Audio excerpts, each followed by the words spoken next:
Seigneur. Gloire à toi, Seigneur.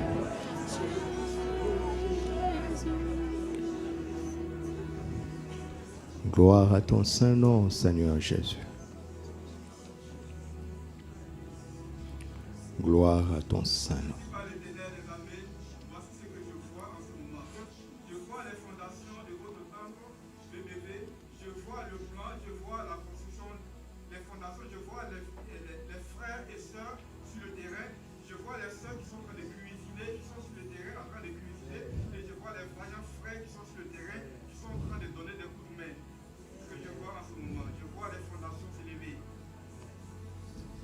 Concurrent vainqueur, ne faiblis pas dans ton assurance, à laquelle est rattachée une rémunération. Persévère jusqu'au bout. Persévère afin que ce qui t'a été promis te soit manifesté après avoir accompli la volonté de Dieu.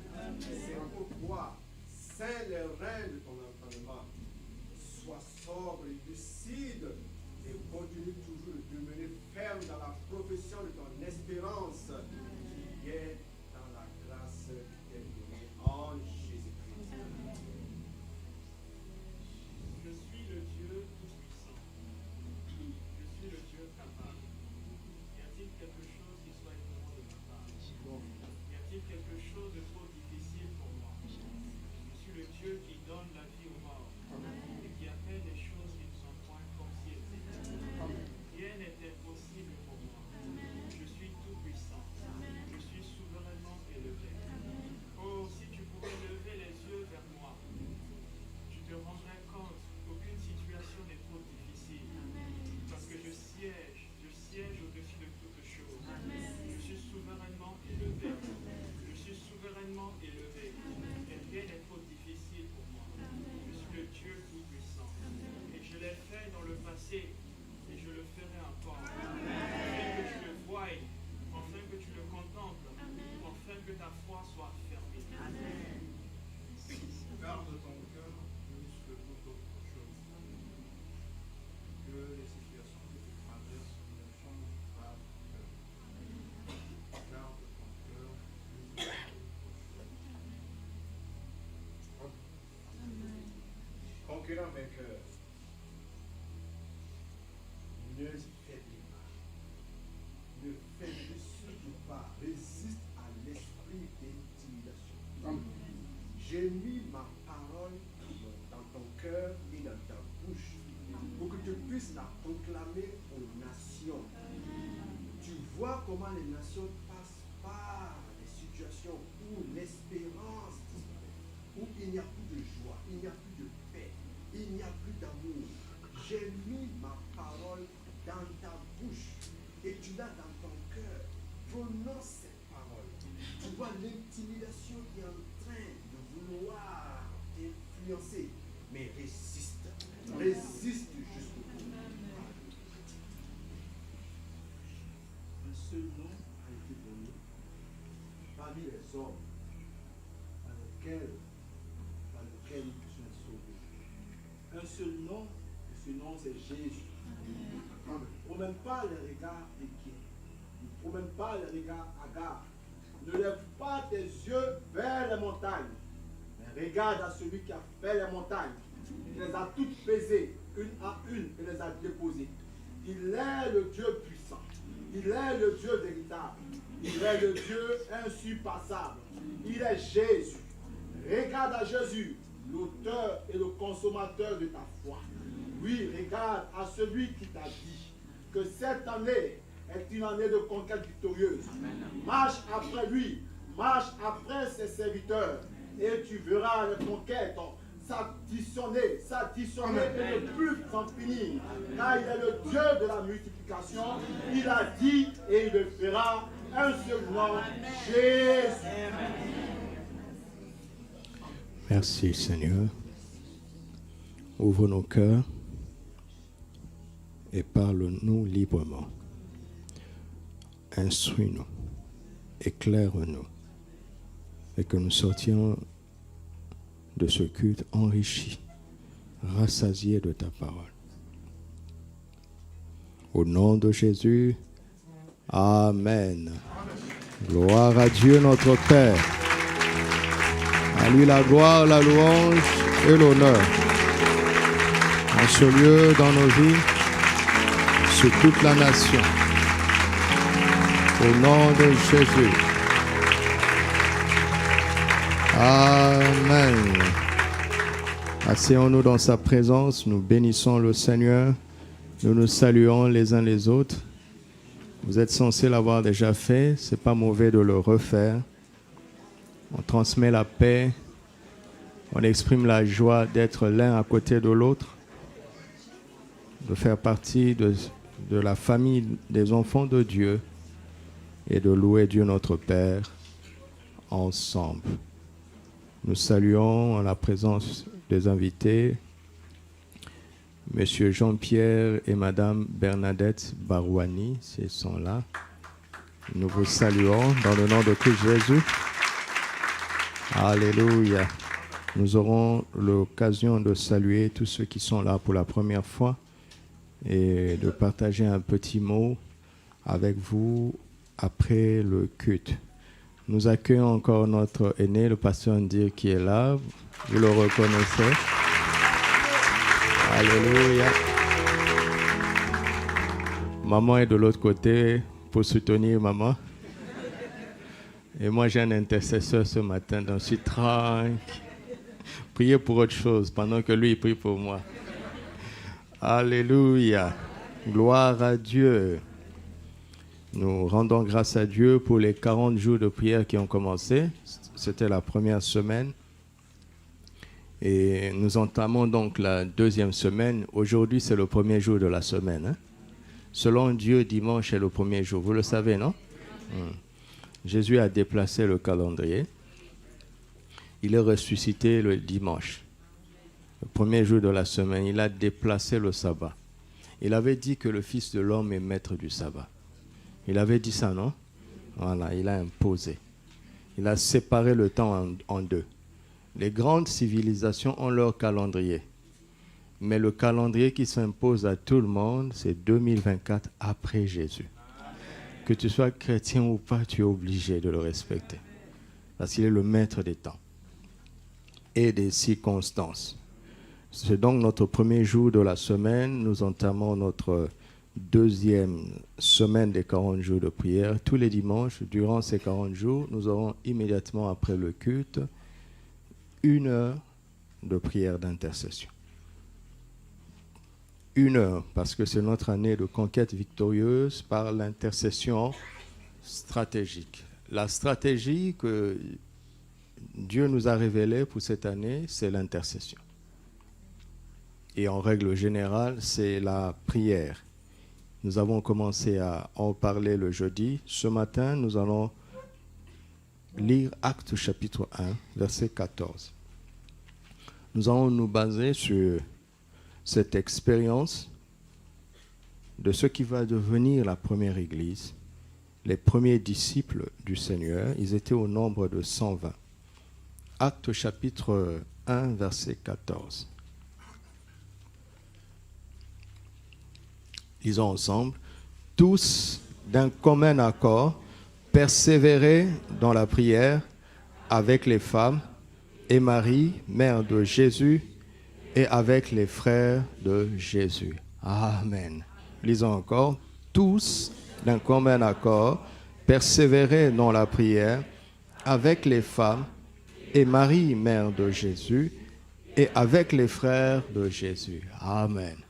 Cette phrase contient tellement beaucoup d'informations dans les détails qui sont ajoutés. Par exemple, on aurait pu dire tous prière, n'est-ce pas? Parce qu'ils ont pratiqué la prière, tous. Mais on ajoute qu'ils ont prié d'un commun accord. Tous.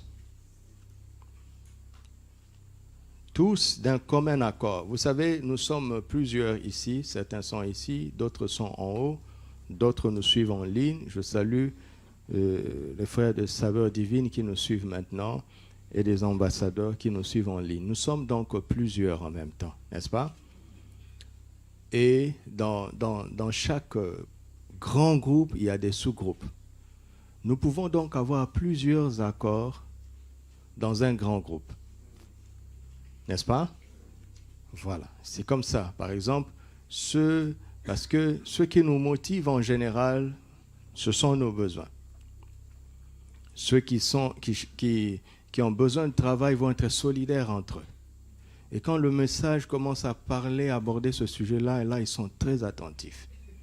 Ceux qui cherchent le mariage sont solidaires entre eux. Ceux qui sont en période d'examen sont solidaires entre eux. Ceux qui ont des défis financiers sont... Donc, dans un groupe, il y a plusieurs sous-groupes. Vous comprenez? Et dans les sous-groupes, les gens sont d'accord. Ils sont d'accord parce que leurs besoins font en sorte qu'ils sont unis. Ils ont un même, comme on dit dans le monde, un même centre d'intérêt. Lisons un deuxième texte. Matthieu chapitre 18, versets 18 à 20.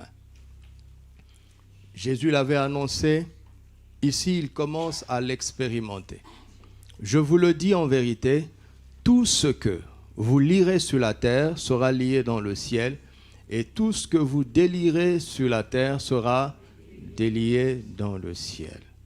Je vous dis encore que si 2 d'entre vous s'accordent sur la terre pour demander une chose quelconque, elle leur sera par mon Père qui est dans les cieux.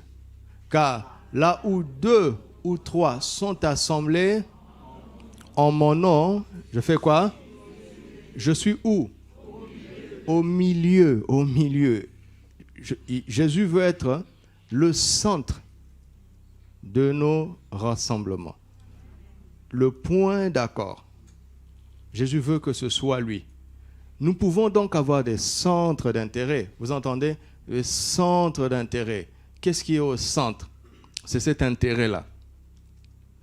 Nous pouvons être d'accord sur quelque chose et la chose autour de laquelle nous accordons, c'est cette chose qui occupe le centre. C'est elle qui est au milieu de nous. Mais Jésus ne parle pas de cela. Jésus parle du fait d'être lui au centre. Que 2 personnes s'accordent en son nom. 2 personnes choisissent de mettre leurs besoins hors du centre et d'inviter Jésus au centre de leur accord. 2 célibataires qui veulent s'accorder dans la prière, n'est-ce pas, pour que l'heureuse élue puisse arriver, ou bien l'heureux élu. Mais le mariage va être au centre. Et c'est une erreur fondamentale. Si cela doit fonctionner comme ça, alors ceux qui ne prient pas ne doivent pas se marier.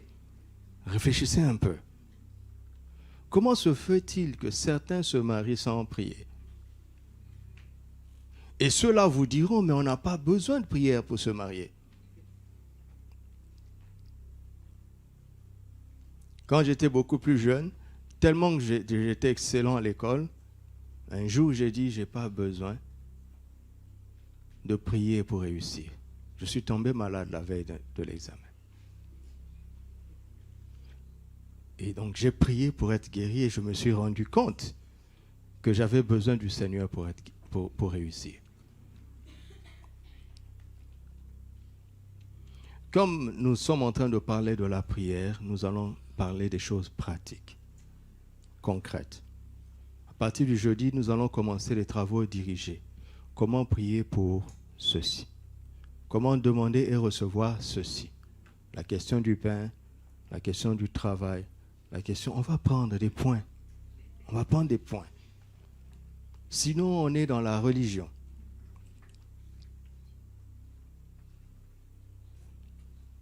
Alors, Jésus, ce qui se passe ici est extraordinaire. Ils sont 120 et ils sont tous pas simplement d'accord, ok, mais d'un commun accord. Cela veut dire que ils sont 120, il n'y a pas de sous-groupe.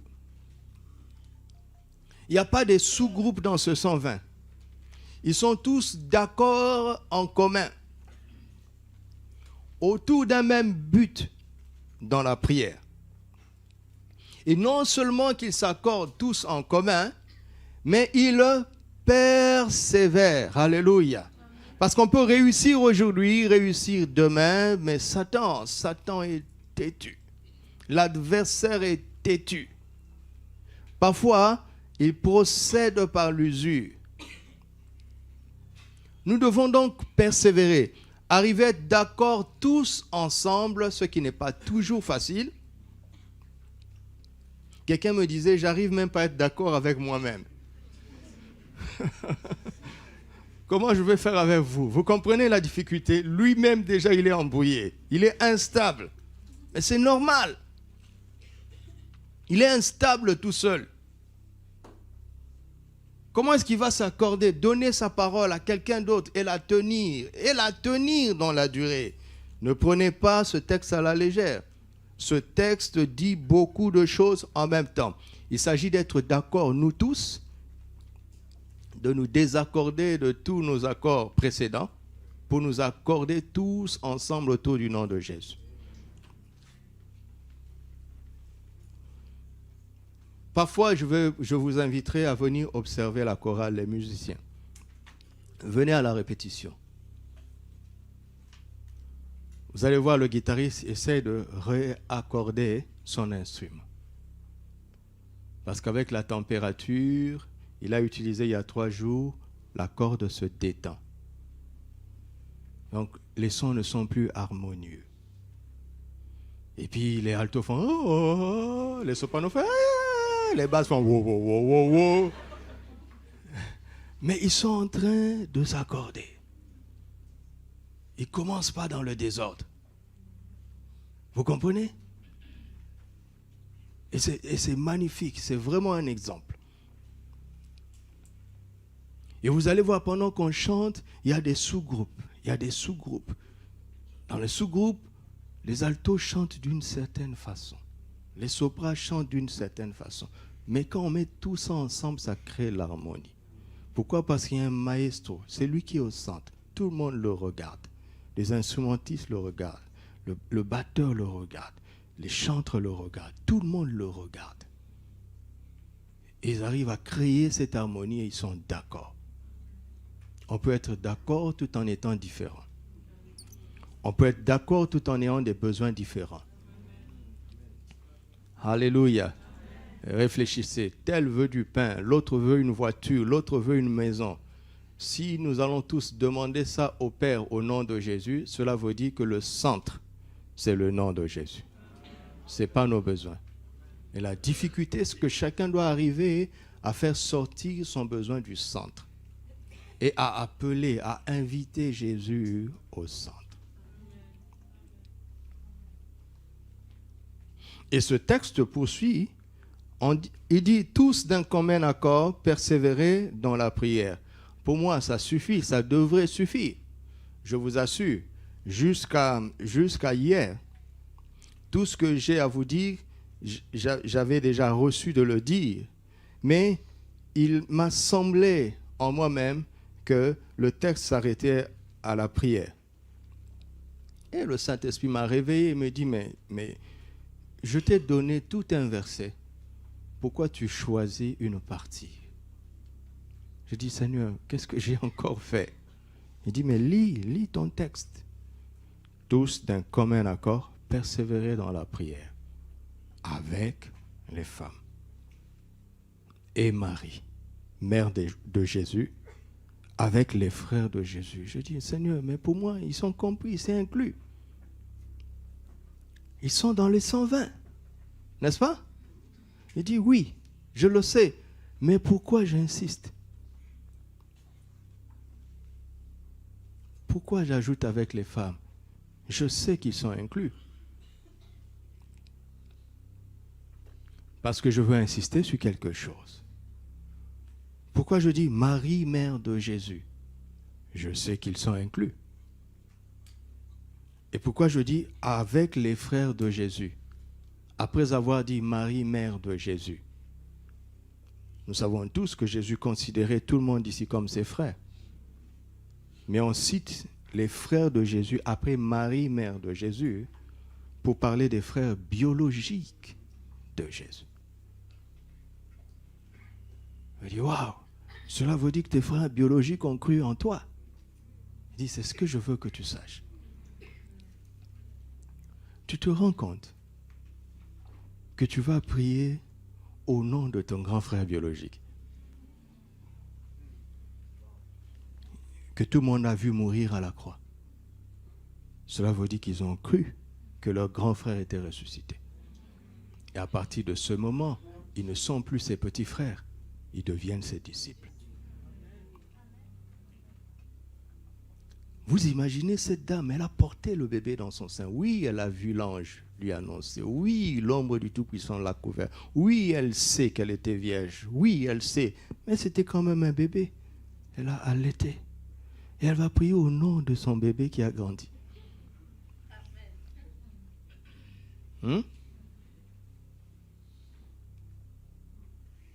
Et avec les femmes. Pourquoi? Parce que culturellement, on ne citait pas les femmes. Plein de choses sont en train de se passer avant la Pentecôte. Pendant 10 jours, tellement de choses se sont passées. Vous savez, et ce qui est extraordinaire dans la prière, ce n'est pas ce qu'on demande, mais c'est ce qui se passe en nous pendant qu'on demande. C'est ça le secret de la prière. Ce qui se passe en nous pendant que nous nous tenons dans la présence du Père, dans le lieu secret. Il y a quelque chose qui se fait en nous. C'est pourquoi certains exaucements tardent. Ce n'est pas parce que Dieu ne veut pas, nous savons déjà qu'il le veut. Et ce n'est pas parce que c'est difficile, rien n'est trop difficile, ni pour le Seigneur, ni pour celui qui croit. Mais parfois les choses prennent du temps. Pourquoi? Parce que Dieu a besoin de temps pour imprégner en nous quelque chose qu'il vise profondément au-delà de notre besoin. Vous m'entendez? Et même la nature nous enseigne, les choses qui s'acquièrent facilement coûtent moins cher que celles qui s'acquièrent difficilement. Les choses les plus précieuses prennent du temps. Du temps. Du temps.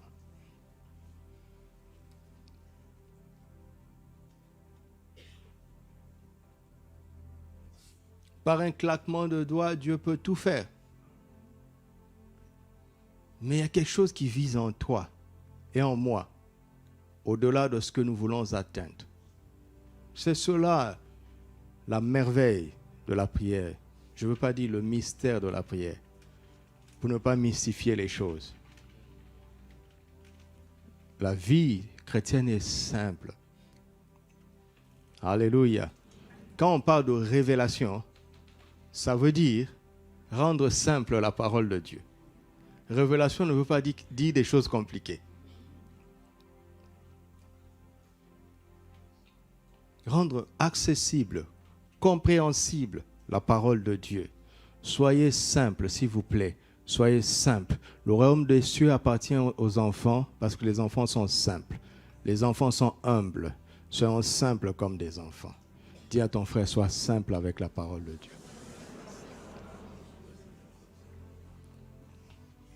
Ainsi, ce matin, nous allons parler de ce thème. Persévérons tous d'un commun accord dans la prière. Alléluia. Persévérons tous d'un commun accord dans la prière. J'aurais pu dire, mon thème, c'est la prière d'accord. Mais le verset 14, Acte 1,14 va beaucoup plus loin que ça. Nous devons être d'accord. Mais nous devons persévérer dans notre accord parce qu'on peut être en accord aujourd'hui et être en désaccord demain. N'est-ce pas? N'est-ce pas que ça arrive dans la vie, malheureusement? D'accord aujourd'hui, en désaccord demain, même dans l'Église. C'est ma prière que cela ne nous arrive pas. Que rien ne nous divise. Que rien ne nous sépare. Que rien ne nous embrouille. Que rien ne nous monte les uns contre les autres. Parce que le diable en a besoin. Le diable en a besoin. Il a besoin de nous désaccorder. Mais il est vaincu au nom de Jésus. Alléluia. Persévérons tous d'un commun accord dans la prière. Je veux inviter chacun d'entre nous à déposer son besoin, à le mettre de côté, et à ouvrir son cœur et à recevoir la parole de Dieu. D'accord? Laisse ça un peu de côté. Moi aussi, j'ai des besoins. D'ailleurs, mes besoins sont plus grands que les vôtres. Parce que j'ai mes propres besoins, les besoins de ma famille et mes besoins pour vous. S'il y a quelqu'un qui doit demander le plus, c'est moi.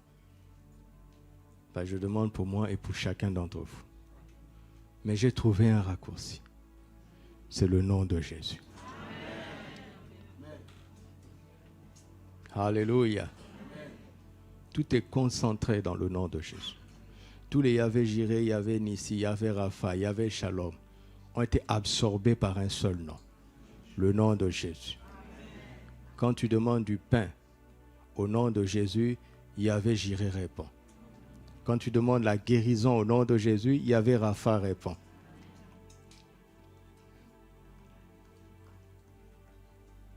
Quand tu demandes la paix au nom de Jésus, Yahvé Shalom répond. Quand tu demandes la justice au nom de Jésus, Yahvé Nissi répond. Le nom de Jésus contient tous les caractères de Dieu, tous les attributs de Dieu. Et vous savez, la plupart des noms de Dieu que nous connaissons dans l'Ancien Testament, ce n'est pas Dieu qui s'est appelé comme ça. Rares sont les moments où Dieu s'est présenté lui-même. Comme en Genèse 17, il dit « Je suis El Shaddai ». Ça, personne ne l'a appelé comme ça. Mais quand l'homme a expérimenté Dieu d'une certaine manière, dans une certaine situation, il a nommé Dieu par rapport à son besoin.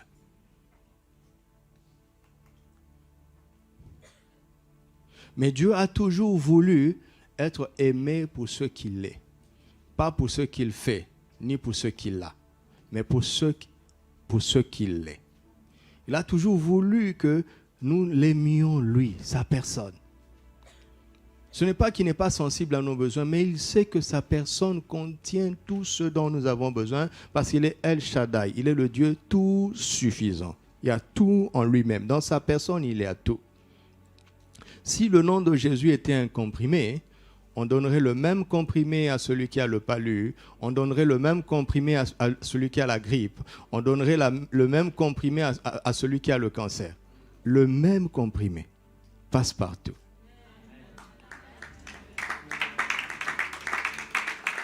Et quand tu ingères ce comprimé dans ton esprit, il s'adapte à ton besoin.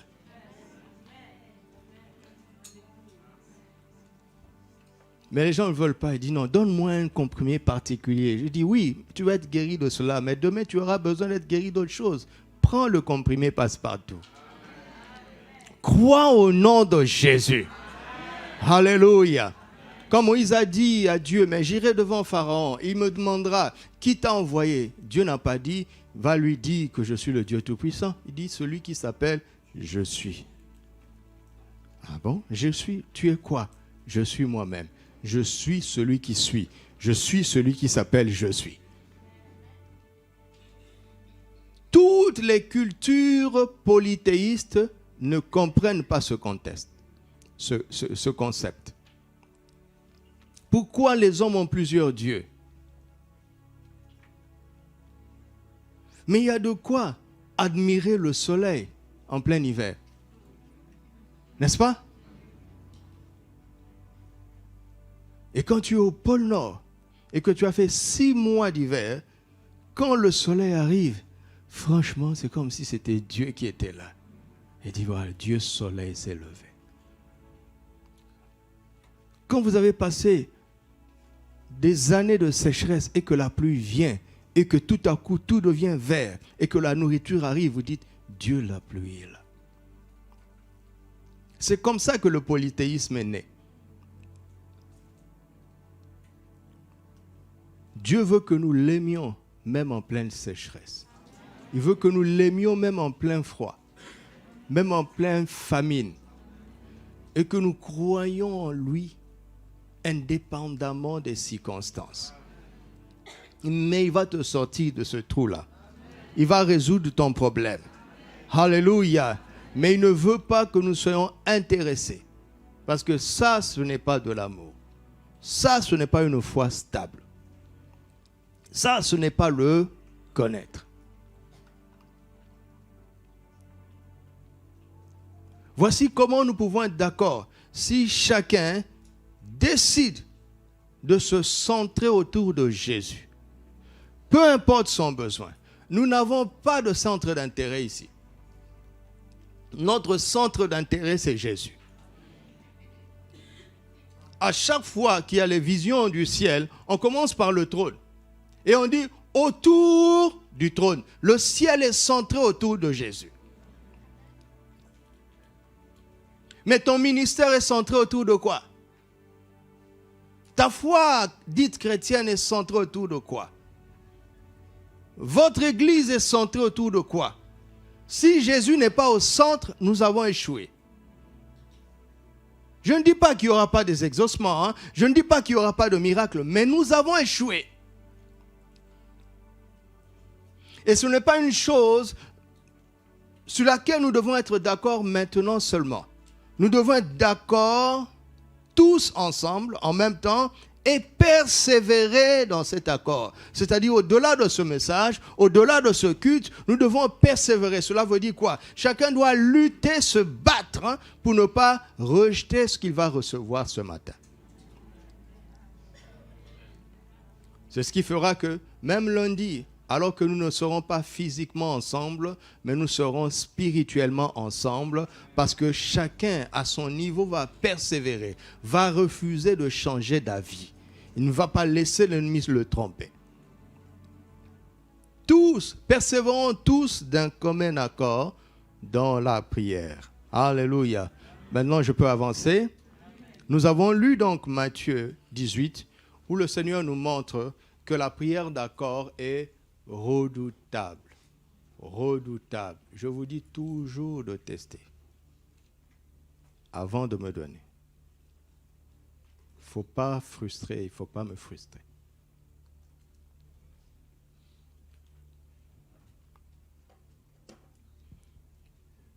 Le suivant. La prière d'accord est une prière redoutable. Vous m'entendez? Et l'adversaire sait que s'il nous désaccorde, il nous a dépouillés de quelque chose de redoutable. C'est une prière redoutable parce qu'elle invite le Seigneur au milieu de ceux qui prient. Le jour de la Pentecôte, Actes chapitre 2, verset 1, le jour de la Pentecôte, arrêtez de faire du désordre. Le jour de la Pentecôte, ils étaient tous ensemble dans le même lieu. Tous ensemble. Et vous connaissez la suite. Tous ensemble. Et ils furent tous remplis du Saint-Esprit. Et ils se mirent à parler en d'autres langues selon que l'Esprit leur donnait de s'exprimer. Verset 41. Ceux qui acceptèrent sa parole furent baptisés, et en ce jour-là, le nombre de disciples s'augmenta d'environ 3000 âmes. Ils persévéraient dans l'enseignement des apôtres, dans la communion fraternelle, dans la fraction des pains et dans les prières. Vous voyez, le flot continue. Le flot de persévérance dans la prière continue, et Dieu faisait des grandes choses. Le défaut dans l'Église aujourd'hui, c'est que ce n'est pas pour nous excuser en tant que pasteurs, mais on a mis tout le fardeau, on l'a mis sur les pasteurs. Vous prenez l'homme le plus loin du monde, vous l'emmenez dans une assemblée où les gens ne sont pas d'accord, le Saint-Esprit ne va pas agir. Ou bien même s'il fait quelque chose, sachez que le Saint-Esprit aurait fait 100 fois plus, 1000 fois plus. Vous avez une responsabilité dans la manifestation de la grâce de Dieu. Nous avons tous de la responsabilité. Nous devons apprendre à être d'accord. Alléluia. S'il y a des querelles au milieu de nous, s'il y a des clans au milieu de nous, s'il y a des partis pris au milieu de nous, ce sont des choses qui frustrent le Saint-Esprit. Le pasteur a beau parler, le conducteur a beau inciter à la louange, inciter au chant, inciter à la prière, c'est que du bruit. Spirituellement, ça ne représente pas la force redoutable que cela aurait dû être. Respectons la parole de Dieu. Et quand vous respectez ce que Dieu dit, vous ne forcez plus. Vous ne forcez pas, hein? Parce que Dieu veille sur sa parole pour l'exécuter. Il veille sur sa parole. Il veille sur sa parole. Alléluia. Donc, le résultat extraordinaire que nous venons de voir déjà dans le chapitre 2, ce que nous appelons la manifestation du jour de la Pentecôte, tout cela a été cuisiné dans Acte 1, verset 14. C'est là-bas qu'ils ont préparé tout ça. C'est là-bas qu'ils ont reçu le don de l'Esprit. C'est là-bas qu'ils ont reçu les 3000 âmes. C'est là-bas qu'ils ont reçu les prodiges. C'est là-bas. La suite n'est que manifestation. Mais c'est dans le lieu de persévérance, tous ensemble d'un commun accord dans la prière, que l'on reçoit tout le programme de Dieu. Le reste n'est qu'un temps de manifestation. Si tu n'as rien reçu, tu n'auras rien à manifester. Tout se passe là-bas. Alléluia. Et dans la suite, regardez ce qui se passe dans la suite. On ne leur a pas dit de faire ce qu'ils ont fait. Ils vendaient leurs propriétés, leurs biens, ils ont partagé le produit entre tous, selon les besoins de chacun. Ils étaient chaque jour tous ensemble assidus au temple. Ils rompaient le pain dans les maisons et prenaient leur nourriture avec joie et simplicité de cœur, louant Dieu et trouvant grâce auprès de tout le peuple. Et le Seigneur ajoutait chaque jour à l'Église ceux qui étaient sauvés. Waouh! La croissance était continuelle. Et c'est le Seigneur qui le faisait. Tout ça, ils l'ont reçu dans Acte 1,14. Et si nous pratiquons Acte 1,14, nous allons vivre ce qui est venu dans la suite. Personne ne peut nous résister. Personne ne peut s'y opposer. Et on peut dire à Dieu, Père, nous avons fait ce que tu avais dit. Où sont les résultats que tu avais promis? Nous pouvons le revendiquer avec assurance si nous suivons sa parole. Amen. Amen. La prière répond à des principes. Et c'est ce que nous allons regarder attentivement à partir, nous avons commencé depuis le jeudi. Nous allons regarder attentivement. Ça fait des années que moi je fais ça à titre personnel. Ça fait des années que nous vivons comme ça en famille. Et sans forcer, ce que Dieu a prévu de nous donner, il le donne. Ce que Dieu a prévu de te donner, il te le donnera. Si tu respectes sa parole, si tu respectes ses principes. Alléluia. Alléluia. Je suis en train de balayer des choses extraordinaires qui se sont produites dans la suite des Actes des Apôtres. Vous savez, il y a 2 maternités générales dans les Actes des Apôtres. Il y a la maternité de Jérusalem, d'où est sorti le grand ministère de l'apôtre Pierre. Puis il y a la maternité d'Antioche, d'où est sorti le grand ministère de l'apôtre Paul. Et ce sont 2 ministères complémentaires, ce n'est pas notre sujet. Mais sachez que tout commence dans une maternité spéciale, la maternité de la prière.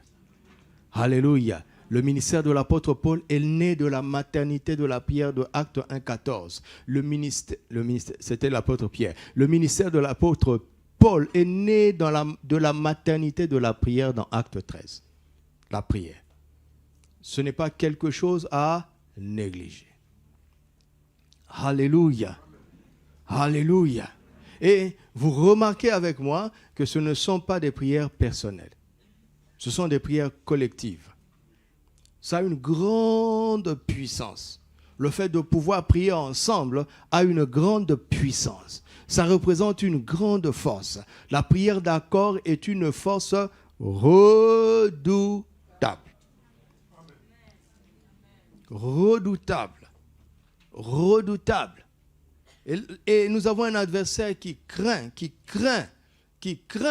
cette prière d'accord, et il travaille pour mettre des obstacles à cette prière d'accord. Il y travaille. Souvent, je parle aux chrétiens qui voient le diable partout et qui parlent de délivrance tout le temps. Parfois, je les arrête, je dis, toi, est-ce qu'on t'a déjà, on t'a délivré d'un démon? Il dit non. Hein, tu ne sais pas ce que c'est? Moi, on m'a délivré d'un démon, même de plusieurs. Je sais ce que c'est que la délivrance. De recevoir la délivrance. Tout le monde ne passe pas forcément par la délivrance, mais tout le monde était tenu par le diable. Et quand tu nais de nouveau, le diable n'a plus de pouvoir sur toi. Même si tu n'es pas passé par la délivrance.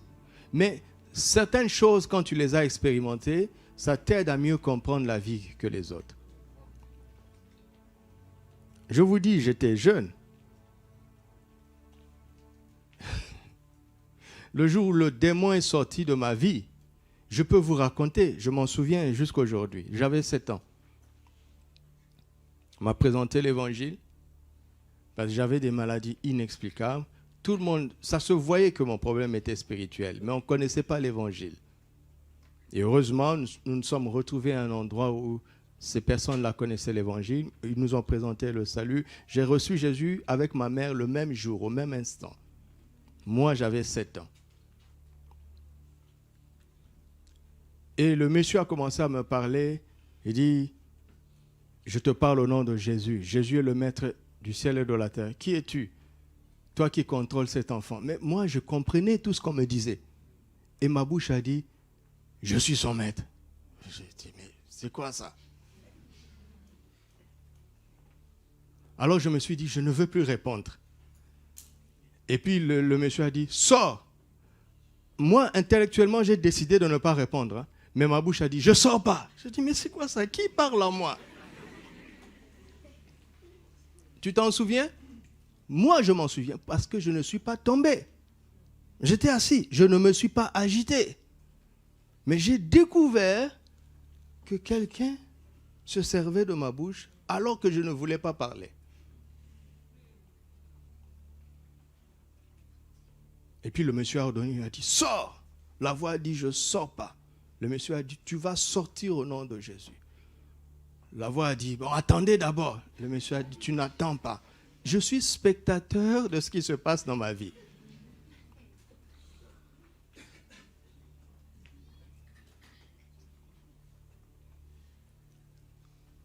Et puis la voix a dit, je sors. J'ai baissé la tête, c'est comme si j'étais dans le sommeil maintenant.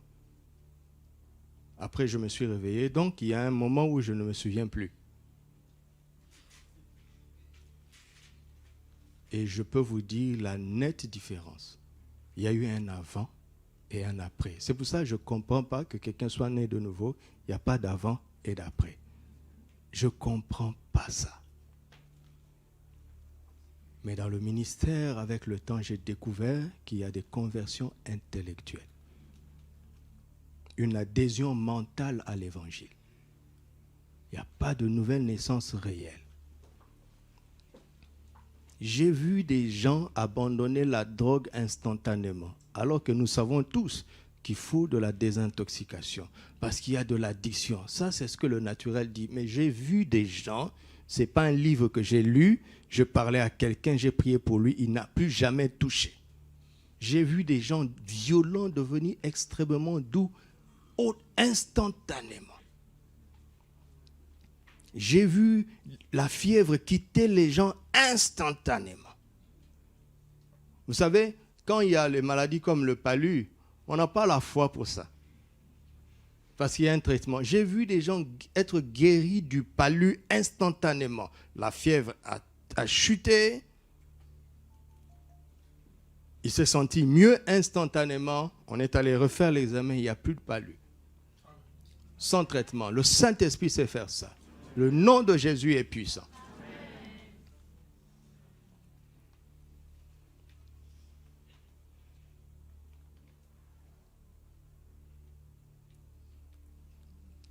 Mais nous devons apprendre à être d'accord ensemble autour de ce que la parole de Dieu dit. Et Dieu va faire ce qu'il a dit. Dieu fait toujours ce qu'il a dit. Mais c'est nous qui ne faisons pas toujours ce que nous disons à Dieu.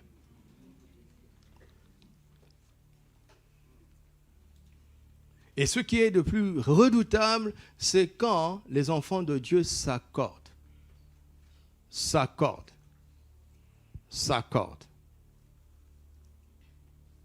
Matthieu 18, il dit, ce que vous lirez sur la terre sera lié dans les cieux. Ce que vous délirez sur la terre sera quoi? Mais vous avez entendu ce que Jésus a dit? Il n'a pas dit ce que tu liras. Ça, c'est dans Matthieu 16. Là, il s'agit de vous.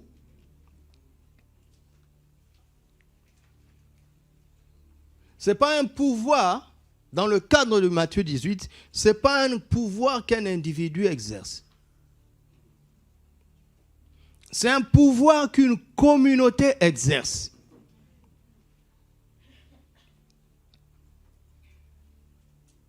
Et comme l'ennemi, l'adversaire, craint le Seigneur, il connaît la force du Seigneur, quand le Seigneur parle de grandes choses, quand il libère de grandes choses sur nous, l'ennemi prend au sérieux ce que Dieu a dit. Alors il va étudier ce que Dieu a dit pour trouver la faille. Et dans la suite, Jésus a dit, là où 2 ou 3 s'accordent pour demander quelque chose en mon nom, cette chose leur sera accordée. Parce que là où 2 ou 3 sont assemblés en mon nom, je suis au milieu d'eux. Ah, le diable dit, vous savez, le diable dit Amen aussi. Avec de mauvaises intentions. C'est comme quand on dit quelque chose qui concerne ton voisin, tu dis Amen très fort. Mais en fait, c'est comme si tu dis prêche, parle-lui. Non, je ne suis pas venu parler à ton voisin. Je suis venu te parler, allumer un peu, ça chauffe. Je suis venu te parler.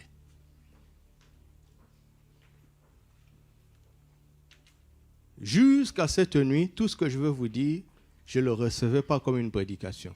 C'est comme ça que je fonctionne. J'oublie que je suis pasteur. J'oublie que je veux vous parler. J'oublie. Je médite pour moi-même. Je m'applique cela à moi-même. Je vérifie moi-même si je suis. Je me répands moi-même. Je ne prépare pas un message. Je me nourris moi-même. Parce qu'il n'est pas bon de donner aux gens à manger d'une nourriture que tu n'aimes pas. D'une nourriture dont toi-même tu ne veux pas goûter. C'est pas bon, n'est-ce pas? C'est pas bien de faire ça. Donc je le mange moi-même, je le consomme moi-même. Je vois ce que ça fait dans ma vie moi-même. Et après, parce que je suis obligé de prêcher, parce que si j'avais le choix, moi je ne serais pas prédicateur. Je vous assure. Je dis au Seigneur, bon, je suis un captif, parce que les pasteurs sont des captifs, vous devez le savoir. Tu veux devenir apôtre? Tu veux devenir prophète? Hein? Tu veux devenir évangéliste? Tu veux devenir docteur? Tu veux devenir pasteur? C'est parce que ton Éphésiens 4 commence au verset 11. C'est ça le problème. Ce sont des captifs, des prisonniers. Il a fait de nous d'abord des captifs, et puis il a fait de nous des dons pour vous.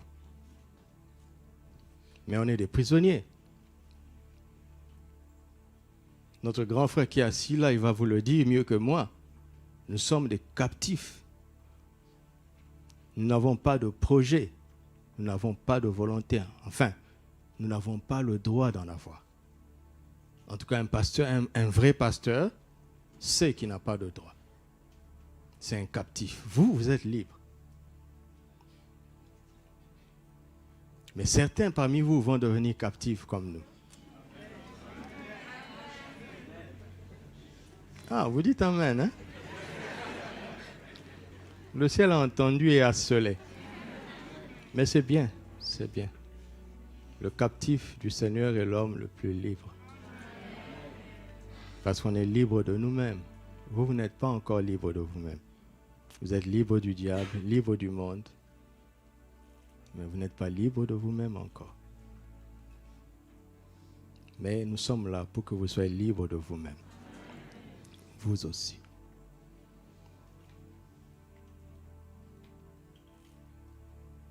J'étais donc en train de dire que quand le Seigneur nous parle, surtout quand il nous dit quelque chose qui semble redoutable pour l'adversaire, l'adversaire va étudier ce que le Seigneur nous a dit. S'il a osé tenter Jésus avec la parole, il est aussi écrit. Il a fait tomber le premier homme qui n'avait pas de péché en lui. Dieu a-t-il réellement dit? Il a remis en cause ce que Dieu avait dit. Alors il regarde Matthieu.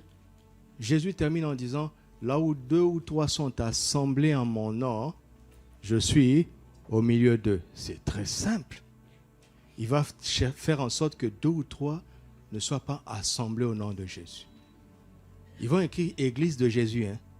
Mais quand vous regardez à l'intérieur, ceux qui les rassemblent n'ont rien à voir avec Jésus. Ça peut être la guérison au nom de Jésus, mais ce n'est pas le nom de Jésus lui-même. Ça peut être la prospérité. Tout ça est bien. Hein? Je n'ai pas dit que la prospérité est mauvaise ou la guérison. Hein?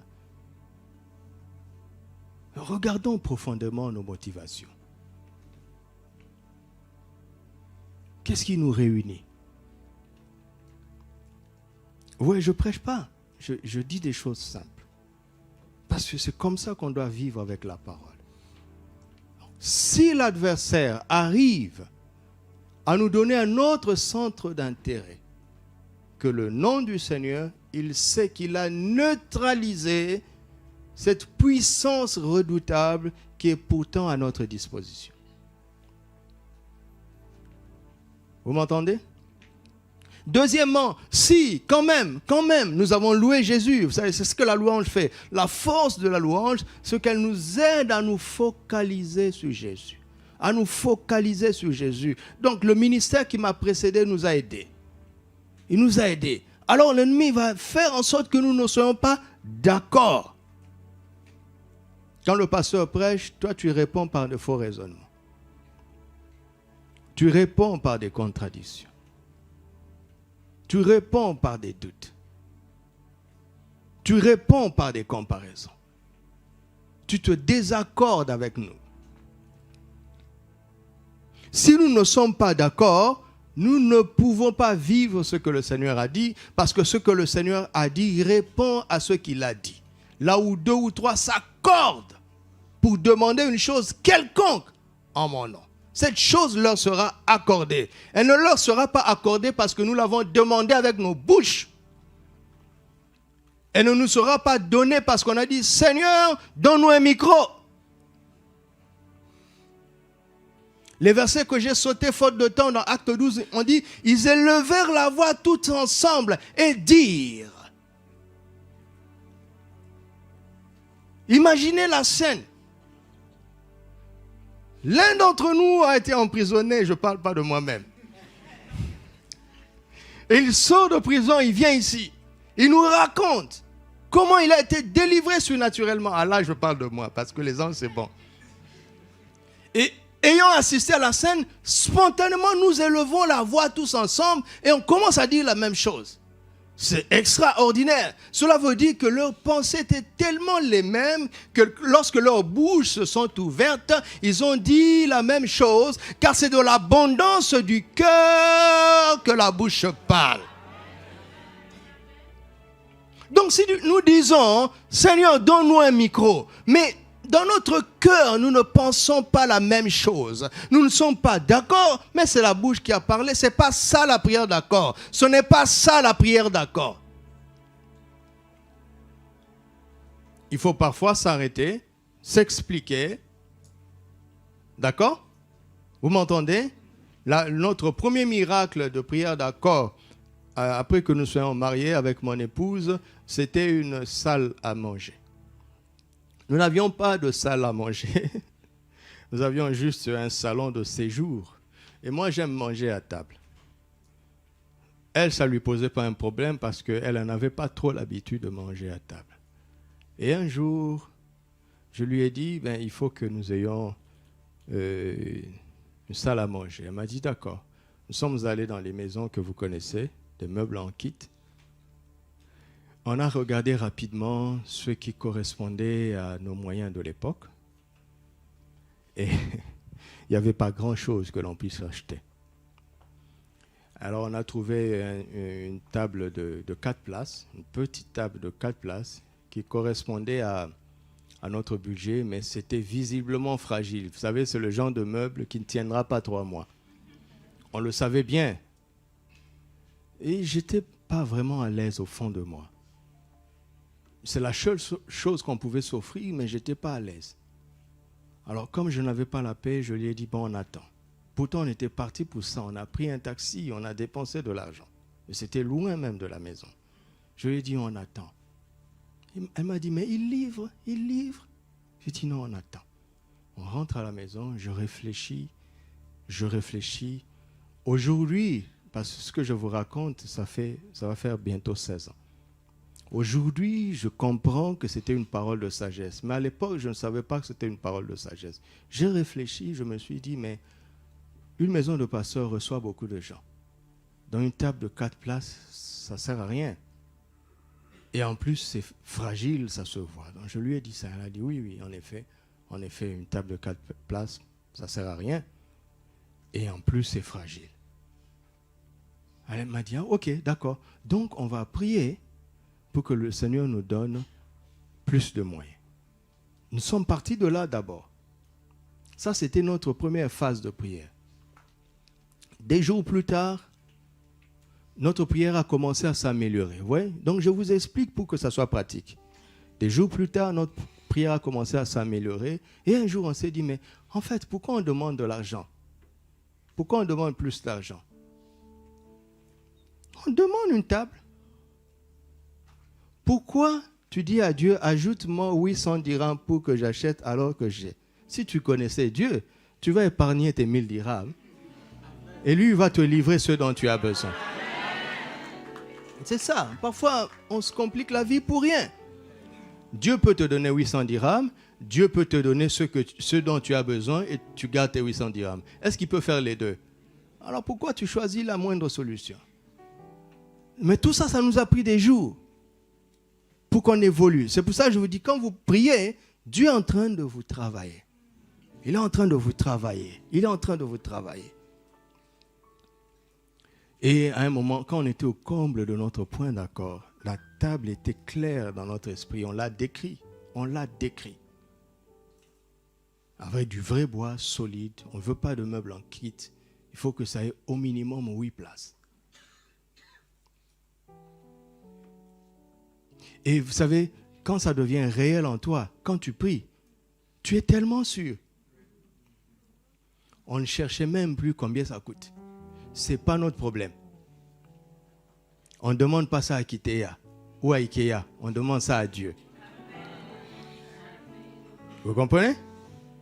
Alors, quand on a fini, à un moment donné, je me souviens très bien, la veille, une de ses copines est venue nous voir juste pour nous saluer sa copine qui est maintenant mariée. Et on a parlé. Et à la fin, elle dit, bon, elle a un sujet, elle voulait qu'on prie pour elle. Parce qu'on est ses pasteurs maintenant. On a prié pour elle. Et à la fin, elle nous a dit, vraiment, merci beaucoup. Je vous aime tellement que j'aurais aimé faire quelque chose pour vous. Mais comme je n'ai rien, avez-vous un sujet pour lequel je peux prier? On lui a dit, oui. On s'est accordé pour une table, on l'a décrit. Elle nous a dit d'accord. Alors, elle a dit, elle va prier déjà devant nous pour qu'on sache qu'elle va porter le fardeau. Elle a prié selon ce qu'on lui avait dit. À la fin, nous avons dit Amen. Regardez le ministère. Là, on est devenus 3. On est en train de vivre Matthieu 18. On ne le savait pas. Je vous assure, sans exagérer, C'était du genre mardi, je ne sais pas le jour exactement, mardi soir. Le mercredi soir, comme j'aime marcher, je lui ai dit, ben, on sort pour marcher. Là où on habitait, en marchant, on a traversé un marché. Et on a vu la salle à manger de nos rêves. Dans un marché, comme ça, hein, c'est-à-dire un marché public. Je lui ai dit, allons demander le prix. On arrive, on demande le prix. Ça coûte, ça vaut l'argent qu'on avait. Qui aurait pu acheter une table de 4 places. Et le monsieur, visiblement, était dans le besoin. Quand il a donné le prix, moi j'hésitais un peu. Il m'a dit non, si vous le promettez, je vous jure. C'est comme ça qu'il a parlé. Je vous le livre. Je prends la Honda, je vous le livre. Je dis, ah, ça c'est intéressant. Donc attendez-moi ici. J'ai dit à madame, toi tu restes là. Tu es mon gage. J'ai couru à la maison, j'ai pris ce qu'on avait. Ça correspondait à ce qu'il demandait, je lui ai donné. Et il est venu, il a livré. Et on habitait une grande maison. Hein? Ce n'était pas notre maison, c'était une maison que l'église louait. Quand il a vu la maison, il a dit, je ne vous livre pas. Parce que pour lui, on a des moyens. J'ai dit, monsieur, tu tiens parole. Il ne voulait pas. Il dit, vous m'avez roulé, je vous avais pris pour des misérables. J'ai dit, mais on n'est pas misérables. Tu nous as pris pour ce que nous sommes. Ne regarde pas l'apparence. Bon, après on a négocié. Il ne voulait tellement pas que j'ai payé la Honda là. Finalement. Devinez quoi? La sœur sonne. Celle qui était passée la veille. Elle sonne. Je vais ouvrir et dire, excusez-moi pasteur. J'étais de passage. J'ai dit, bon, je vais passer saluer Arlette. Je dis, c'est pas grave. Tu n'as pas besoin de t'excuser. C'est Dieu qui avait fait ça. Dès qu'elle entre dans le salon, elle dit, déjà? C'est déjà pour elle. Ça fait un jour pour elle. Mais pour nous, ça a été tout un processus.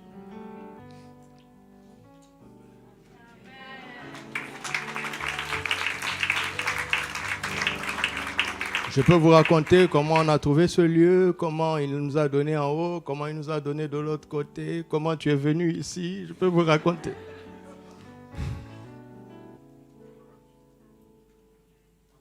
On reçoit tout dans la présence de Dieu. Et ça, c'est maintenant pour que nous apprenions à être d'accord, pour fonctionner dans cette direction. OK? Nous sommes d'accord? Nous sommes d'accord? Dis à ton frère, ça marche vraiment. C'est pour cela que j'ai besoin de toi. Alléluia. Est-ce que notre Dieu peut tout faire? Oui. En plus, il est notre Père.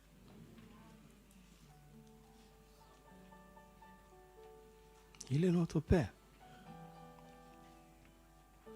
Nous ne sommes pas des mendiants. Nous sommes des enfants qui s'adressent à leur papa. Et il se trouve que notre papa est le patron de tout l'univers. Vous rendez-vous compte? Tout lui appartient.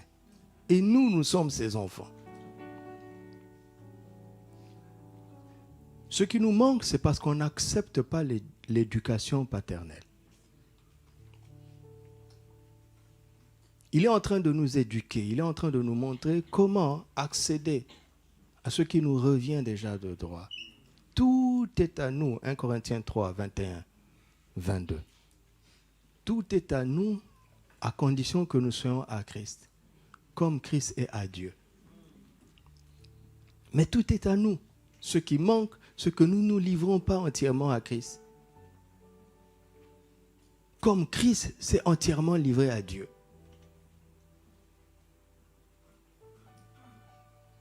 Nous devons accepter l'éducation paternelle. C'est ce qui fait défaut dans la vie chrétienne.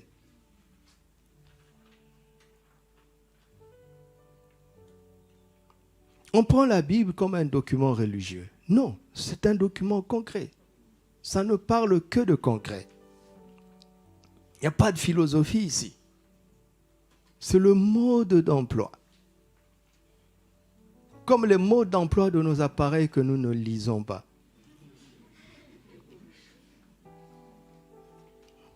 C'est pour cela qu'on ne bénéficie pas de tout le potentiel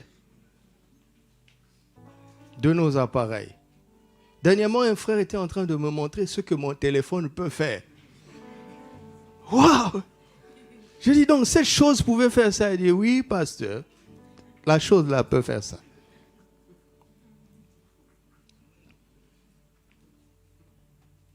Il a configuré mon téléphone de telle sorte que dès que j'arrive au bureau, il se verrouille parce qu'il se met en mode travail.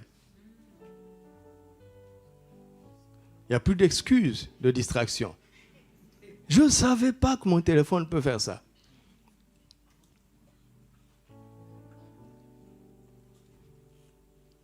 Le mode d'emploi est là. Notre potentiel est divin. Il nous a rendus participants de la nature divine. Nous sommes des chrétiens sous-développés parce que nous sous-exploitons le potentiel divin qui est en nous. Il n'y a pas de problème autour de nous. Dites-moi, le diable, les démons, il les a dépouillés à la croix. Le monde, il dit, j'ai vaincu le monde. La chair a été crucifiée. Quel est le problème maintenant?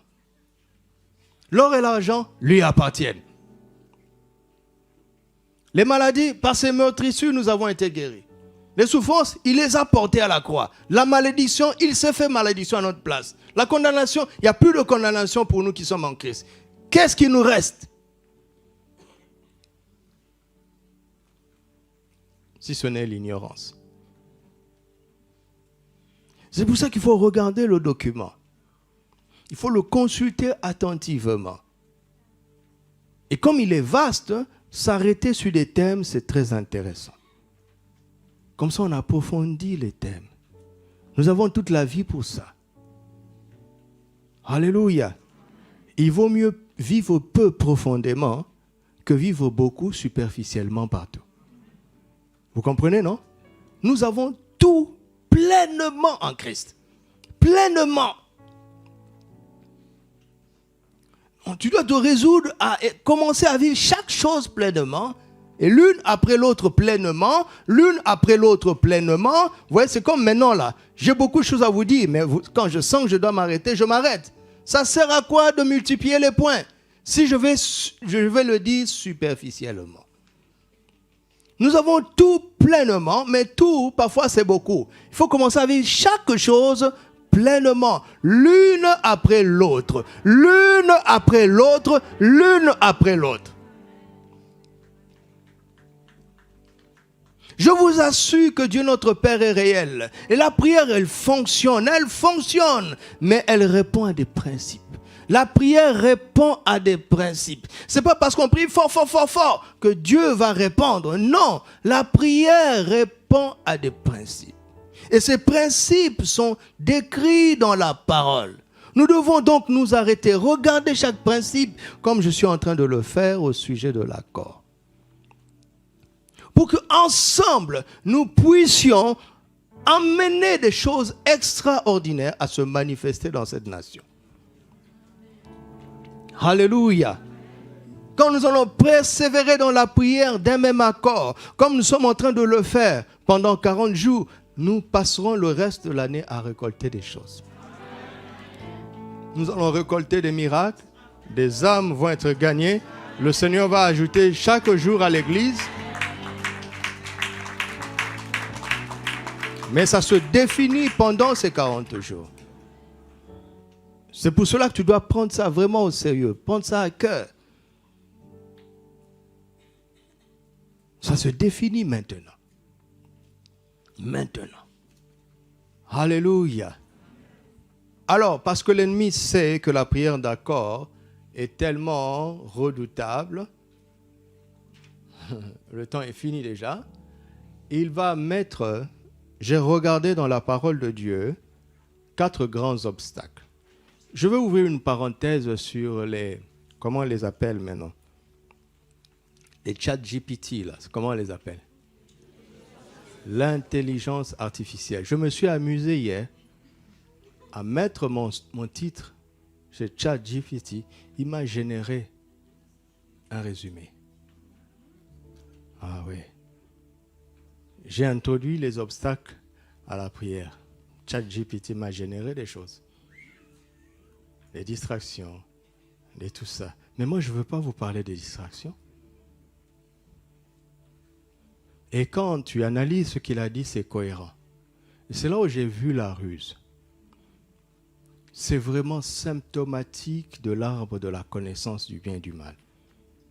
Les informations sont bonnes, mais il n'y a pas la vie.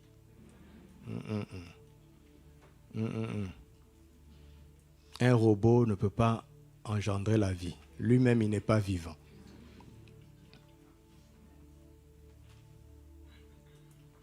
Il est temps plus que jamais de s'attacher à la Bible.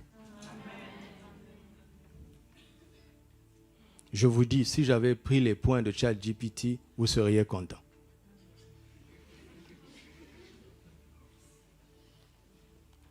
Et donc, il y a des prédicateurs qui vont s'en servir. Mais si vous vous attachez à la Bible, vous n'allez pas manger de ce repas-là. Il n'y a pas de vie dedans. Il y a la connaissance du bien et du mal. Ils vont vous montrer ce qui est bien. Mais sachez qu'à chaque fois que vous savez ce qui est bien, vous savez implicitement ce qui est mal.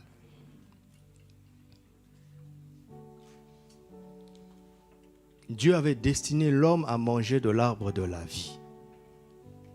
Et la vie se trouve dans sa parole.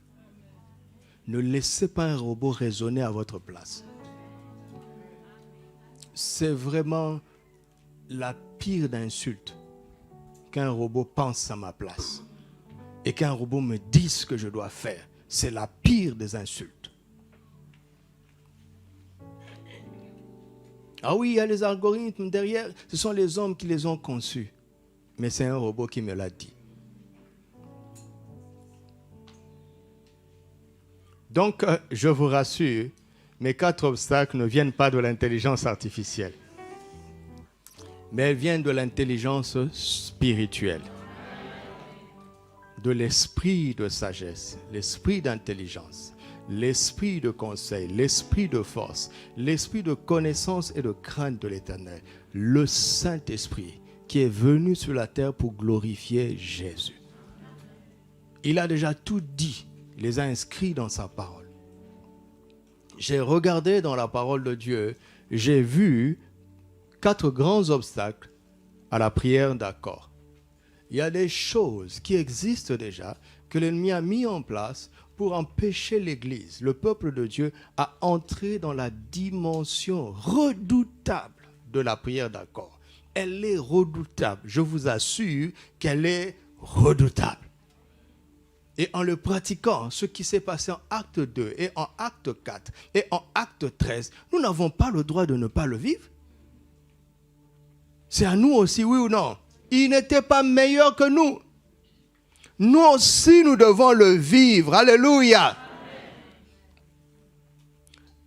La première chose que je vois, c'est ce que j'appelle les faux objectifs. Vous voyez, la flèche tombe à côté. On lance des flèches, hein? Comme on les a lancés durant la prière le vendredi, n'est-ce pas? Ce n'est pas le fait de tirer la flèche qui fait que tu as gagné. As-tu atteint la cible? C'est ça.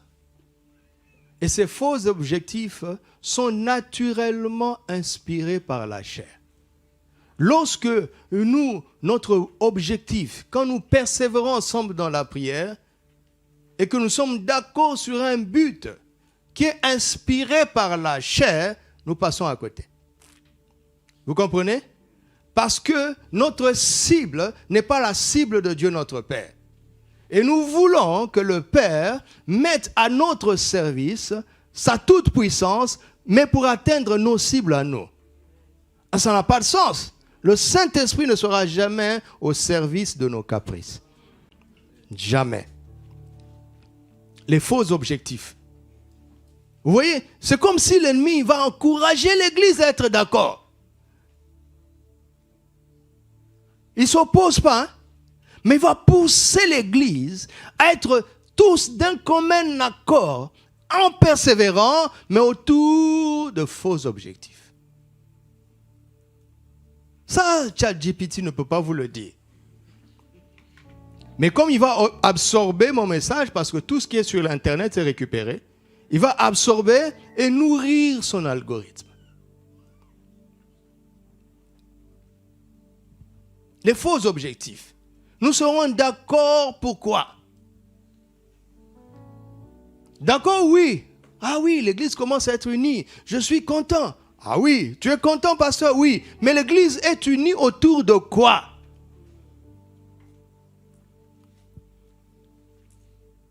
Et dans Matthieu 6, Jésus nous met en garde. Il dit, cherchez premièrement mon royaume et ma justice. Et le reste va venir. Vous vous inquiétez de telles choses. Il dit, mais ce sont les païens qui le demandent. Donc vous priez comme les païens. Oh oh.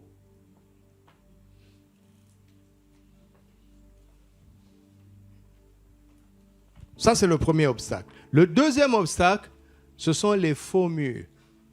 Vous voyez le gars là? Il pousse, mais il pousse rien du tout. Les faux murs. Les faux murs. Ça, c'est un vrai obstacle. Il y a des murs virtuels entre nous. Nous formons un groupe, hein? Mais il y a des murs de verre entre nous qui imposent des sous-groupes dans chaque église. Il y a des faux murs. Sournoisement érigés par notre adversaire commun, le diable lui-même. Ça, ce n'est plus l'œuvre de la chair, hein? C'est l'œuvre du diable, mais de manière cachée. Il les a mis en place sans qu'on ne sache que c'est lui. Dans 1 Corinthiens 12, il dit que, dans 1 Pierre 5, 8, il dit d'abord, votre adversaire, le diable. Écoute-moi, enfant de Dieu. Écoute-moi, enfant de Dieu. Si tu es réellement né de nouveau, et que lui, il est réellement né de nouveau, il ne peut pas être ton adversaire. Et le païen ne peut pas être ton adversaire parce qu'il est trop faible. Celui qui est en toi est plus grand que celui qui est dans ce monde. Notre réel adversaire, c'est le diable. Si quelqu'un te fait du mal, c'est parce que le diable l'a trompé. Ne l'en veux pas. C'est pas lui. Vous m'entendez? Vous m'entendez? C'est pas lui. C'est pas lui. Il s'est laissé tromper. C'est comme ça que tu dois apprendre à raisonner. Il s'est laissé tromper par le diable. C'est le diable qui t'en veut, c'est pas lui. Il est passé par lui parce qu'il a eu un moment de faiblesse. Ça te permet de pardonner facilement. Ça te permet de n'en vouloir à personne et ça te permet de bien combattre dans la vie. De ne pas se tromper d'adversaire. Et donc le diable met de faux murs. Dans 1 Corinthiens 12, il dit, nous étions conduits par des idoles muettes. Elles n'ont rien dit, pourtant elles nous conduisent. N'ont rien dit, hein? Le diable a mis en place des panneaux indicateurs pour orienter les gens. Évidemment, loin de la volonté de Dieu. Et ça, quand ces faux murs ne sont pas renversés au sein d'une église, la prière d'accord est impossible. Quand ces faux murs ne sont pas renversés au sein d'une famille, la prière d'accord est impossible. Même dans les couples, la prière d'accord est impossible. Troisièmement, c'est ce que j'appelle les fausses lignes d'arrivée. À cause de l'impatience. Vous avez vu l'image? Le gars est pressé. Il dit, Dieu, depuis tout ce temps-là que je prie, tu ne réponds pas, tu ne réponds pas.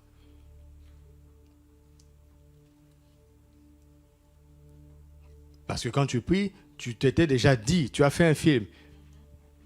Quand je veux dire Amen, Dieu va faire ça, ça, ça. Et Dieu ne fait pas ça.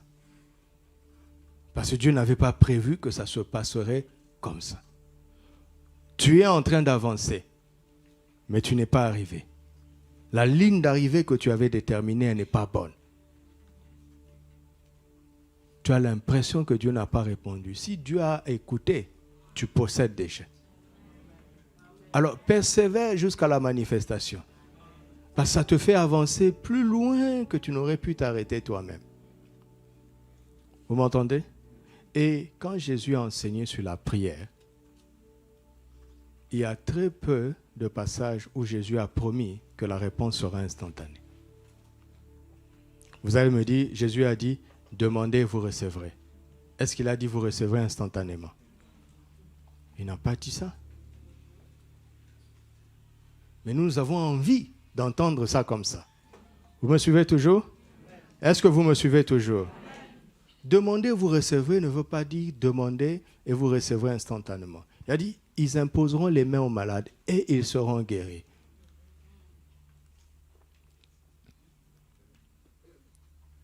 Il a fait la boue, il a mis sur les yeux de l'aveugle, n'est-ce pas? C'est une forme d'imposition des mains. Parce que ses mains ont touché les yeux. Après, il dit quoi? Va, lave-toi au réservoir de Siloé. Ce n'était pas instantané. Il y est allé et il revint voyant clair. Donc, il a été guéri. Vous imposerez les mains aux malades et ils seront guéris. Ça peut être instantané, ça peut être différé. Une chose est sûre, ils seront guéris. Alléluia. Maintenant, dans Luc 18, il dit, il enseigne la prière pour nous enseigner qu'il faut toujours prier et ne point nous relâcher. Il est honnête, Jésus. Il est honnête. Il a fallu de la persévérance. Il est honnête.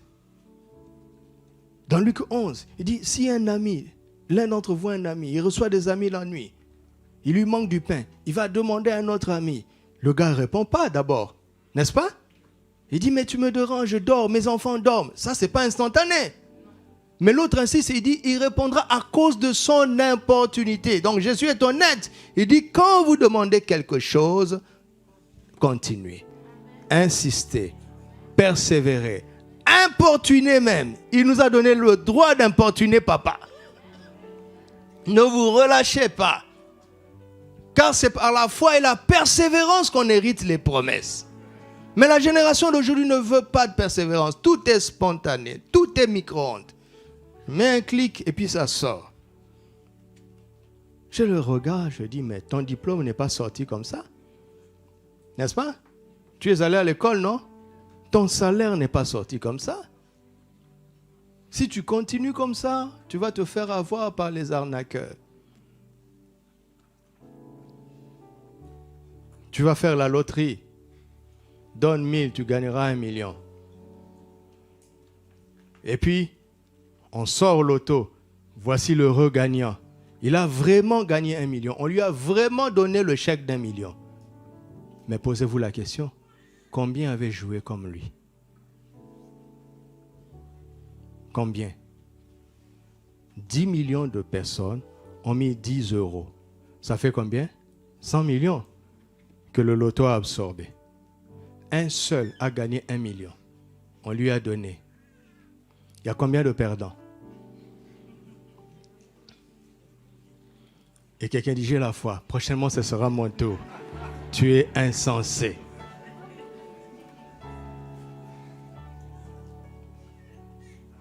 Travaille normalement.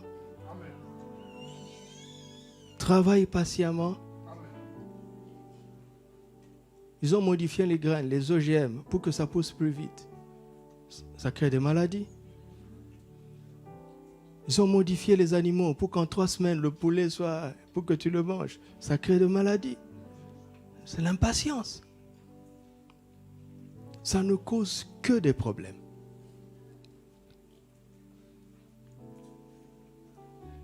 Je te dis, si tu pries selon la volonté de Dieu, tu es exaucé.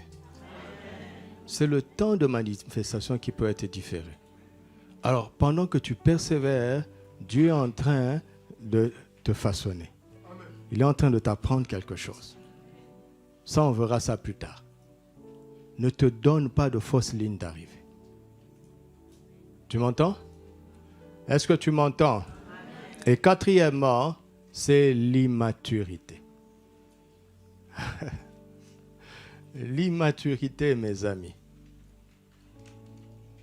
L'immaturité, due au manque de sagesse et à un défaut d'amour dans la vérité. Alléluia.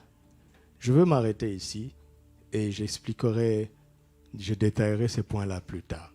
Je veux m'arrêter sur le point de l'immaturité parce que c'est très important. Jacques est un livre de prière. Je ne savais pas ça jusqu'à l'année passée. À la fin de Jacques, c'est lui qui nous dit que la prière fervente du juste a une grande efficacité. Et il nous dit que Élie était un homme, il n'était pas extraordinaire. Il était de la même nature que nous. Tu peux enlever la diapo et me suivre en affichant les passages. Jacques 5, 16. Il pria afin qu'il ne plût point et il n'eut plus de pluie pendant 3 ans et demi. Il pria encore avec instance et la pluie est tombée. Il dit, mais si Élie a fait ça, nous aussi nous pouvons le faire. Parce qu'il n'était pas extraordinaire, il était de la même nature que nous, mais son secret, il avait découvert un secret, c'est la prière fervente du juste. Ok? Et dans Jacques chapitre 4, Jacques nous explique encore pourquoi nous demandons et nous ne recevons pas. Dans le chapitre 4, il explique. Il y a des causes au manque d'exaucement. Il y a des causes. Ne priez pas pour prier. Vous m'entendez? Ne prions pas pour prier. Chaque moment de prière doit avoir un but. Nous devons l'atteindre. D'accord? Et ce but doit venir de la parole de Dieu pour que nous n'ayons pas de fausses lignes d'arrivée. Mais il dit, vous demandez et vous ne recevez pas. Pourquoi? Remets le verset 1. Verset 1, il dit, d'où viennent les luttes? D'où viennent les querelles parmi vous? N'est-ce pas par vos passions, de vos passions qui combattent dans vos membres? Regardez, comment est-ce qu'une église comme ça va faire une prière d'accord? Une église comme ça a déjà échoué. La puissance redoutable de la prière d'accord est neutralisée. Il continue. Vous convoitez, vous ne possédez pas. Vous êtes meurtriers et envieux et vous ne pouvez pas obtenir. Vous avez des querelles et des luttes. Et vous ne possédez pas parce que vous ne demandez pas. Vous demandez et vous ne recevez pas parce que vous demandez mal. Dans quel but?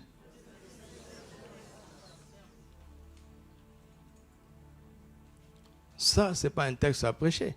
C'est un miroir que nous devons mettre sous nos yeux et nous regarder en face. Dans les cellules, regardez à ce miroir. D'accord? Dans les maisons, dans les cellules, dans les SR, dans les groupes de service, regardez à ça. Regardons, s'il vous plaît, dans les différentes équipes. D'accord? Les pasteurs regardent, les anciens regardent, les diacres regardent, les responsables regardent.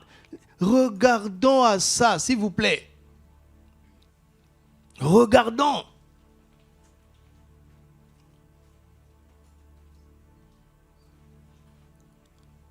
Et au chapitre 1er, il avait anticipé ça. Jacques, chapitre 1, verset 5, il donne le tout premier sujet de prière de quelqu'un qui veut atteindre la prière efficace à la fin de son épître. Vous voyez, j'ai renversé votre conception de l'épître de Jacques. C'est un livre de prière. Son but, c'est de nous prendre à partir du début pour nous amener à un point où notre prière a une grande efficacité. Pas simplement efficace, mais elle a une grande efficacité. Et elle dit, si tu veux arriver là-bas, la toute première chose que tu dois demander à Dieu, c'est quoi? La sagesse. Pas la voiture. Vous m'entendez? La sagesse.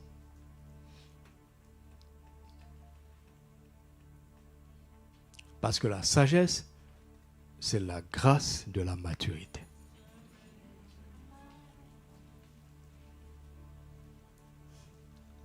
Retenez ça.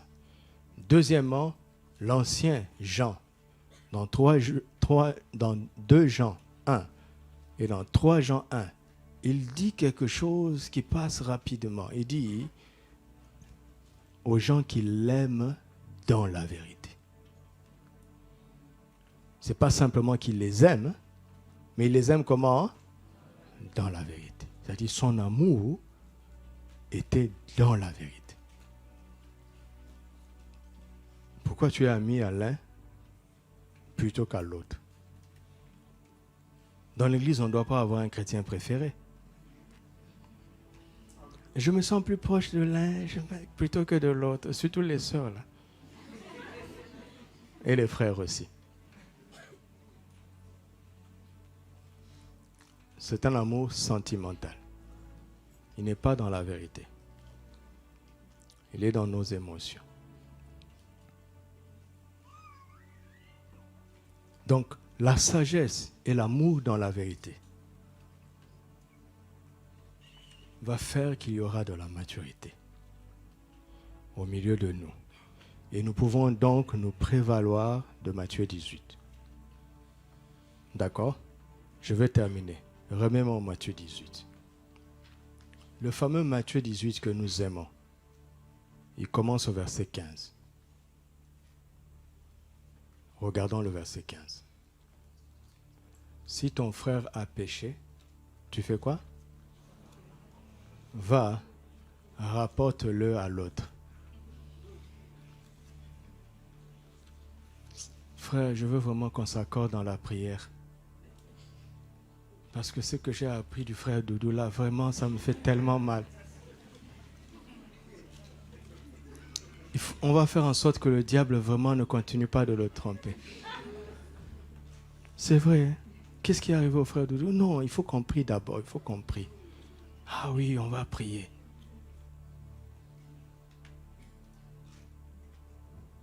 Tu as pris le péché de ton frère. Qu'est-ce que tu dois faire?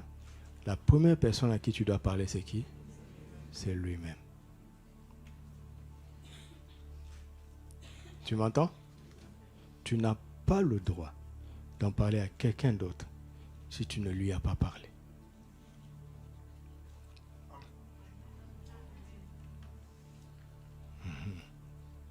Tu n'as pas le droit. Tu n'as pas le droit. Oh, mais il va mal réagir. Si tu l'aimes dans la vérité, tu vas lui parler. Même s'il va mal réagir. Regarde, ton fils est en train d'aller dans un trou. Tu sais que si tu lui dis, arrête-toi, il va mal réagir. Qu'est-ce que tu vas faire? Tu vas te taire? Non, tu vas te taire. Tu es poli. Si tu tiens à lui, tu vas parler. Maintenant, sa réponse ne dépend pas de toi. Mais si, en anticipant sa mauvaise réponse, tu te tais, tu ne l'aimes pas. Tu ne l'aimes pas. Oui, mais je l'aimais, j'ai de bons sentiments. Oui, tu as de bons sentiments. Mais ce n'est pas l'amour. Parce que l'amour n'est pas dans le sentiment qui ment. Le sentir ment. L'amour est dans la vérité. Que tu sois d'accord avec moi ou pas, tant que je t'aime, je vais te dire que ce n'est pas bien.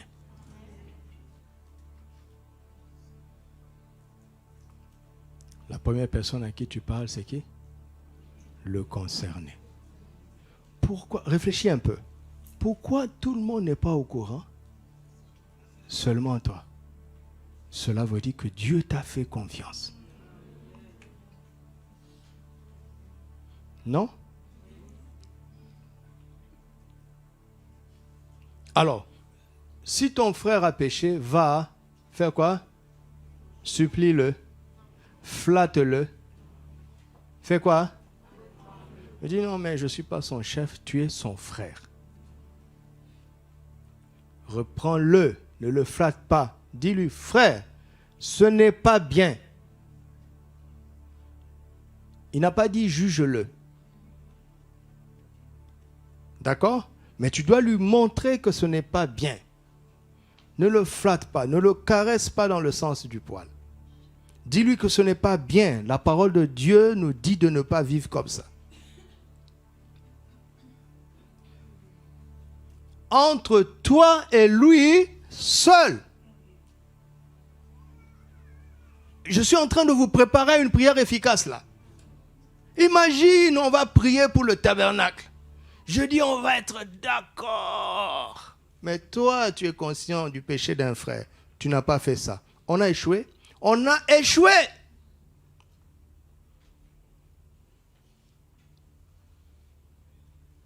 S'il t'écoute, tu as fait quoi? Tu as gagné un frère. Maintenant, s'il ne t'écoute pas, tu dis bon débarras, c'est ça? J'ai fait ma part? Tu tiens tellement à lui que tu ne t'arrêtes pas. S'il ne t'écoute pas, prends avec toi une ou deux personnes,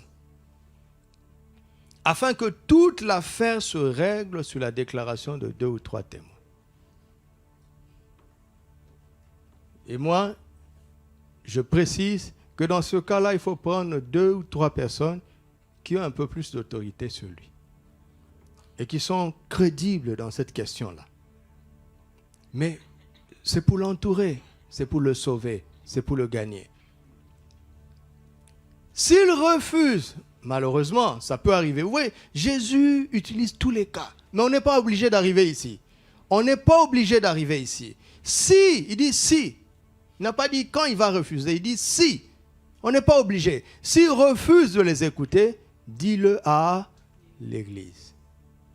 Et s'il refuse d'écouter l'Église, qu'il soit pour toi comme un païen et comme un publicain. Verset suivant.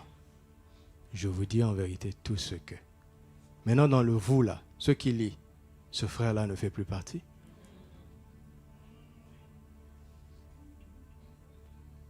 Vous avez vu? Mais si quand on lit, ce frère-là fait partie, on n'est pas d'accord.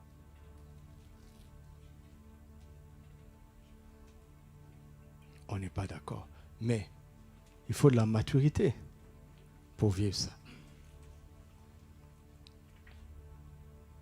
Vous comprenez? Il faut de la maturité. Nous avons vécu ça en 2004 pour l'église au Maroc. Quelqu'un avait fait quelque chose de grave. On l'a confronté. Finalement, il s'est repenti. Et on a convoqué une repentance nationale. Toutes les églises qui sont aujourd'hui dans le Maroc viennent de cette maternité de la repentance. Le Saint-Esprit a bousculé les choses. Ça, c'était impossible. Alors, nous devons engager une nouvelle dynamique pour faire entrer l'Église dans une autre étape. Si nous nous accordons pour demander à Dieu quelque chose, il n'y a pas un homme sur la terre, quelle que soit son autorité, qui puisse nous empêcher. Mais en attendant, sommes-nous d'accord? C'est là où nous allons travailler. Alléluia. Et le Saint-Esprit est en train d'y travailler avec sa parole pour emmener l'Église dans cette dimension-là. Alléluia. Levez-vous avec moi, ça ne sera pas long. Ça ne sera pas long. Nous allons nous accorder autour de 4 sujets de prière.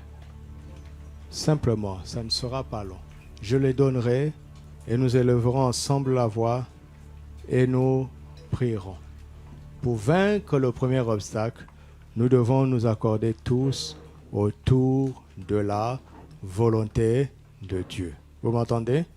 Pour ne pas avoir de faux objectifs, ce qui va nous aider, c'est la volonté de Dieu. Alléluia. Élevons ensemble la voix et demandons au Père de nous révéler sa volonté parfaite, afin que nous puissions nous accorder dans la prière autour de cette volonté. Nous ne demandons pas de choses concrètes, mais nous posons des principes qui vont faire partie de la vie de l'Église, afin que nous puissions vivre la grâce de la prière d'accord qui est redoutable. Prions ensemble. Demandons au Père de nous remplir de la connaissance de sa volonté. Comme Pierre a fait cette prière en Colossiens 1, en toute sagesse et intelligence spirituelle, pour marcher d'une manière digne de toi et être entièrement agréable, pour croître dans ta connaissance. Oh, et pour être toujours fortifié par ta puissance glorieuse. Alléluia. Remplis-nous de la connaissance de ta volonté. Remplis-nous de la connaissance de ta volonté. Que ta volonté révélée soit le moteur de notre prière. Que ta connaissance révélée soit le but de nos prières. et que nous l'acceptions et que nous nous accordions pour aller dans cette direction.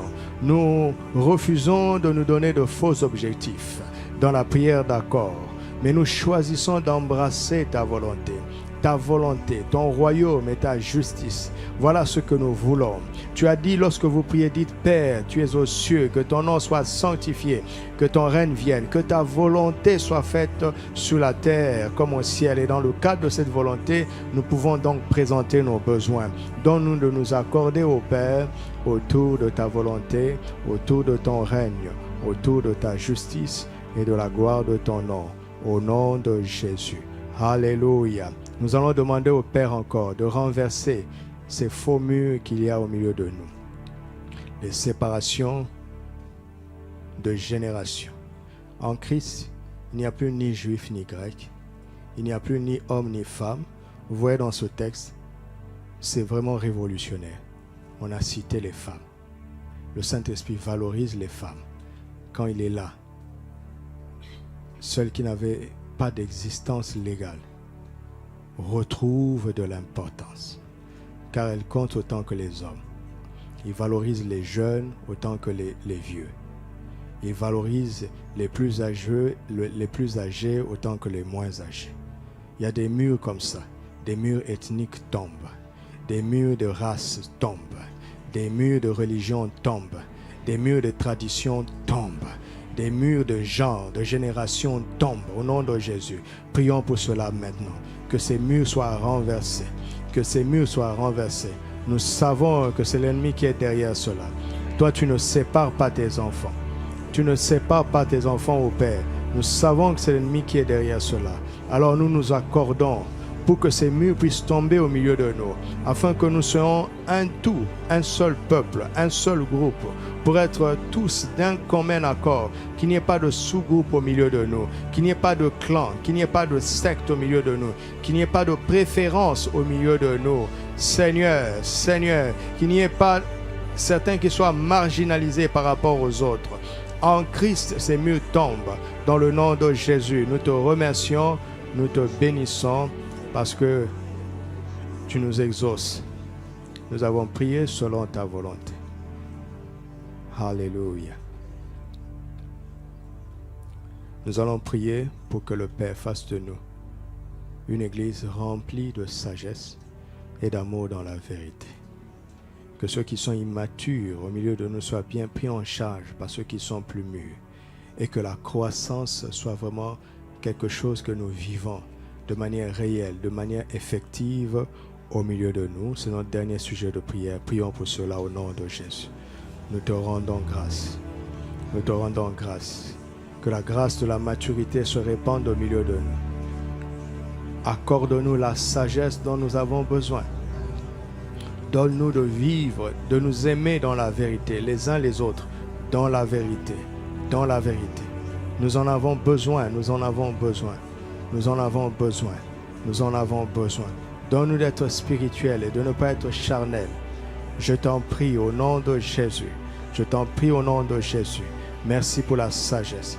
Tu as dit, si quelqu'un manque de la sagesse, qu'il le demande. Qu'il le demande sans douter. Et nous demandons sans douter. Et nous demandons sans douter. Et nous recevons. Et nous recevons. Nous recevons toutes les prières qui sont montées vers toi ce matin. Nous les avons faites dans la foi et nous recevons. Nous recevons. Rends grâce maintenant parce que le Père nous a exaucés. Rendons grâce. Père, nous te rendons grâce. Nous avons demandé par la foi et nous sommes d'accord. Nous nous sommes basés sur ta parole. Nous nous sommes approchés de toi au nom de Jésus. Et nous croyons que nous avons reçu et nous le verrons s'accomplir. Nous avons reçu et nous le verrons s'accomplir. Merci Père. Merci pour ton amour. Merci pour ta grâce. Dans le nom de Christ Jésus. Amen. De manière symbolique, de manière prophétique, nous allons nous tenir la main dans la main.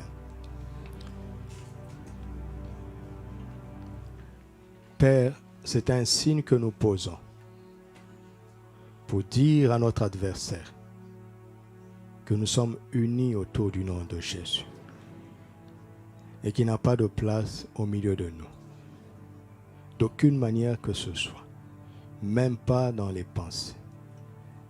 Que ton sang couvre tout ce peuple que nous sommes. Que les brèches soient fermées.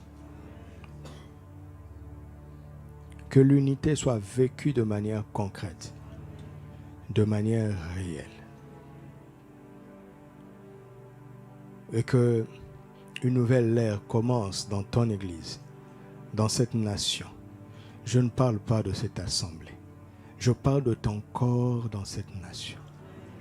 Fais disparaître toutes ces querelles charnelles, inutiles dont nous n'avons pas besoin. Qu'aucun homme ne soit mis de l'avant. Qu'aucun ministère ne soit mis de l'avant. Qu'aucun nom d'église ne soit mis de l'avant. Un seul nom. Le nom de Jésus. Et à lui seul toute la gloire. À Jésus seul toute la gloire dans cette nation. Et quand nous allons nous accorder pour te demander quelque chose, cette chose va se manifester. Ô toi qui écoutes les prières, tous les hommes viendront à toi. Cette nation accourra à toi. Parce qu'elle va voir que quand nous, ton Église, nous élevons la voix et nous prions, tu nous réponds. Cela va les attirer à Jésus. Cela va les attirer à Jésus. Nous détruisons tout ce qui veut limiter l'efficacité de nos prières. Nous le détruisons dans le nom de Jésus. Nous détruisons toute influence, toute paresse, toute fragilité dans la prière. Que chacun soit vivant dans sa prière personnelle et que l'Église soit vivante dans sa prière collective. Au nom de Jésus, Amen. Amen. Gloire à Dieu.